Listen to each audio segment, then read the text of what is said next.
Hi tears, பத்திரிக்கை வைக்க போனோம் இல்லையா, அதோடைய கண்டினியூஷன் தான். ஸோ அங்கே முடிச்சுட்டு சின்னாக்கா வீட்டுக்கு போகணுன்னு சொல்லியிருந்தாங்க. ஸோ அங்கே போயிட்டு அந்த கிளைமேட்லாம் செம்மையாக இருந்தது. அப்புறம் பூனைக்குட்டிலாம் குட்டி போட்டிருந்ததுங்க. அது என்னென்னா, அந்த பூனைக்கு வந்து உடம்பு முடியல. ஸோ அந்த குட்டிங்கெல்லாம் பால் இல்லாமல் ரொம்ப கஷ்டப்பட்டுச்சுங்க. அது பார்க்கும்போது ரொம்ப ரொம்ப கஷ்டமாக இருந்ததுங்க. கண்டிப்பாக வந்து அந்த பாப்பாவுக்கு சரியாயிடணும். அதுக்கப்புறம் வந்து பத்திரிக்கை பேர் எழுத ஆரம்பிச்சிட்டேன். அங்கே வந்து ஜூஸ்லாம் கொடுத்துருந்தாங்க. எல்லாருக்குமே பத்திரிக்கை வச்சுட்டு சூப்பராக ஜாலியாக கொஞ்சம் பேசிகிட்டு இருந்தோம். அங்கே என்னென்னா பார்த்தீங்கன்னா, அங்கே மழை வந்தாலே செம்மையாக இருக்கும். அங்கே வந்து ஸ்டே பண்ண முடியலன்னு சொல்லி கொஞ்சம் ஃபீலாக இருந்தது. அதுக்கப்புறம் அந்த குட்டி பையனை கொஞ்சம் நேரம் விளையாடிட்டு இருந்தேன். அந்த குட்டி பையன் வந்து சண்டை போட்டுட்டு இருந்தான். ஏன்னா அடிக்க சொல்லி ரொம்ப பண்ணிகிட்டு இருந்தான். அழக ஆரம்பிச்சிட்டாங்க. என்னன்னா அவங்க அப்பா வந்து வெளியே போகணுன்னு சொல்லிட்டாங்க. ஸோ அதனால் கொஞ்சம் அவங்கக்கிட்ட ஃபன் பண்ணிவிட்டு சூப்பராக ஜாலியாக இருந்தது.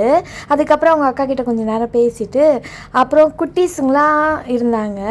ஏன்னா அங்கே வந்து தங்கச்சி வீட்டில் வந்து நிறைய குட்டீஸ் இருப்பாங்க. ஸோ அவங்கக்கிட்ட கொஞ்சம் பேசிக்கிட்டு அவங்க வீட்லேயும் போய் இன்விடேஷன் கொடுத்துட்டு அவங்க பார்த்திங்கன்னா சென்னைக்கு வந்திருந்தாங்க. சென்னையிலேருந்து திரும்பி VCRக்கு வந்தாங்க.